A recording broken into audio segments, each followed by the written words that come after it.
We're from the Martial Arts of Tucson Dojo on Pima near Craycroft. Following the demonstration, we'll be available to answer any questions you may have. We have a table set up outside the promenade, and we'll be happy to meet with you. Aikido can be translated as the way to harmony and universal energy. Aikido is an effective self-defense or martial style that safely and very effectively pacifies an attacker without injury. It is largely devoid of the punches and kicks which can cause anger and often escalate situations rather than resolving them. Aikido was developed in the middle of the 20th century by Morihei Ueshiba. We refer to him as O-sensei, or great teacher. He was a samurai by training and a Yaku swordsman. The fighting techniques that he had been taught were designed for the battlefield in feudal Japan. They were very effective at cutting and breaking and killing. Though practical and necessary for those ancient warriors, O-sensei saw them as overly violent, inappropriate for the 20th century. Softened by his spiritual practice and the desire for his students to return to class on the following day, O-sensei developed a softer style, which combines many of the techniques he had learned in both grappling and weapons to create what is today Aikido. Although the techniques are extraordinarily powerful, the goal is resolution and persuasion rather than violence and dominance.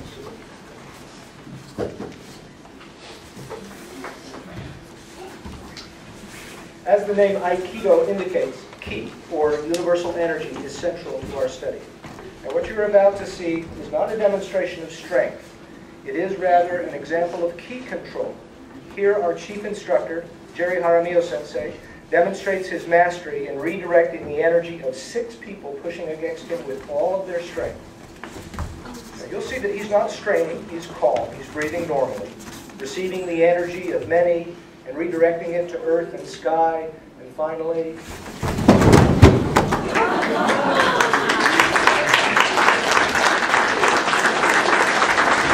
just letting it down.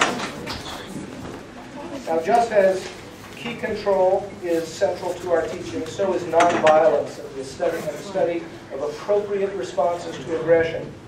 We would like to illustrate this nonviolent aspect and how Aikido differs from many other martial arts by demonstrating 3 different defenses against the same attack. Now, we will demonstrate a karate defense, an Aikijutsu or Jujitsu defense that is designed for the battlefield, and of course an Aikido defense. Now, please keep in mind that at our dojo, we teach Taekwondo, Jiu-Jitsu, and Karate.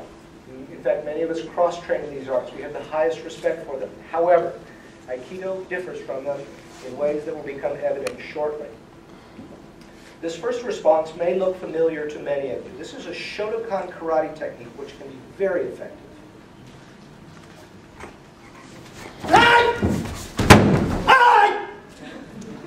Our karateka's assailant will go away, perhaps in an ambulance. Now, these types of defenses are common in karate schools, taekwondo, and a host of other striking arts. Now, the second defense is one from the Jiu-Jitsu school's playbook, which was developed quite literally for the battlefield.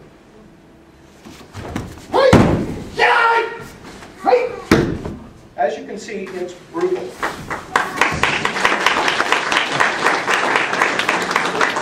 Now, if still alive, that attacker would have had shattered bones, separated joints, or damage to vital organs. Now, a life and death struggle with a samurai's dagger or tanto on the battlefield is an idea foreign to most of us. However, a switchblade in the back alley is only too easy to imagine. Here's what it looks like when an Aikidoka meets a thud.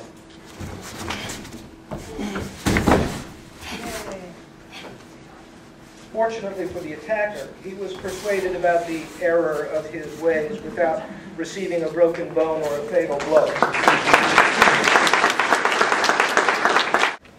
Now, here's a situation where someone is just getting a little too aggressive because of a bad day at the office, followed by 1 or 2 too many. You know, you didn't support me in that meeting today. Tom, I thought I did support you. No, you never support me. I tried to support you, Tom. And you know what? I'm tired of it. And I'm tired of you. Now, Tom, hold on. It's okay. Calm down, Tom. Calm down.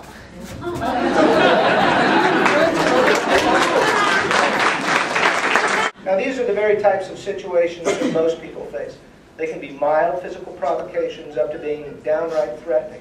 Not battlefield environments, but rather moments where people you may even know are getting out of line enough for it to be threatening, but not enough to respond by delivering a crushing blow. On the other hand, in a back alley assault, Aikido has some very appropriate responses.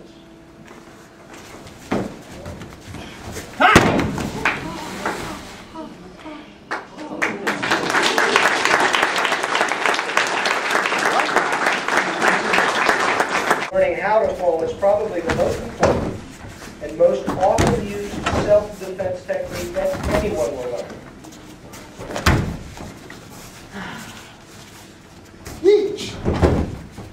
Knee. Son. And we have so much fun learning and teaching these falling and rolling techniques. It's called Each. ukemiwaza. Knee. Son. Sheep. We also know that falls that would injure most other people are not a worry for us, even the big falls.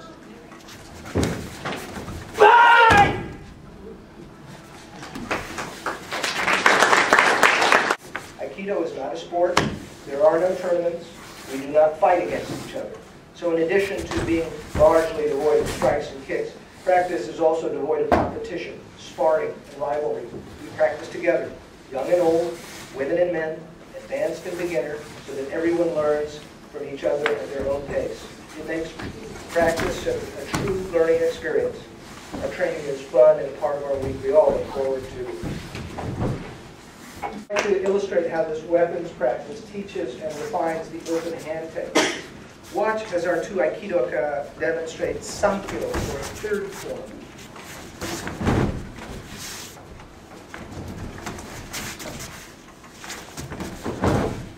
Here it is again in slow motion. Notice the position of the hands. Notice the strike. It is a sword technique, but done muto, without sword. To learn this technique properly, practice with the boken is illuminating.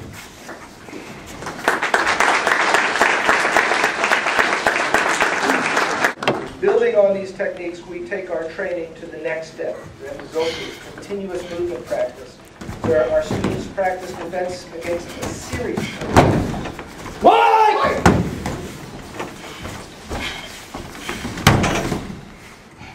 Now, ultimately, our students master randori, or freestyle, where they face multiple attackers, all closing in at the same time. The second-degree black belt test, or a Nidan test, requires the examinee to face 5 attackers at the same time. More than anything else, this practice teaches us poise and calm. We learn to take in the whole situation, then put a laser-like focus on each problem as it arises, deal with each attacker thoroughly, and then shift focus to the next attacker, all in a matter of seconds. So if we claim that Aikido is an art appropriate for today's modern world, if we claim that we are realistic and not approaching our study as if living in a kung fu movie or feudal Japan, then you might ask, why would we practice facing multiple attackers? How realistic is that? The answer is it's very realistic. George, there's a very angry caller on line 2. And Mrs. Smith is still here. George, I need that report. Stop the presses! Hold everything! Get the name and number of the caller. Tell her I'll call her back in 5 minutes. Go sit down with Mrs. Smith. I'll be with her in 15 minutes. I promised I would take you to the beach. You're going to have to be patient. Sit down for 15 minutes and I'll take you to the beach. Those are reports. The drafts went out to all the departments. They just need to review them. We'll get back to them tomorrow. You need something to sign? Yes, I'm sign this. I need it now. As you can see,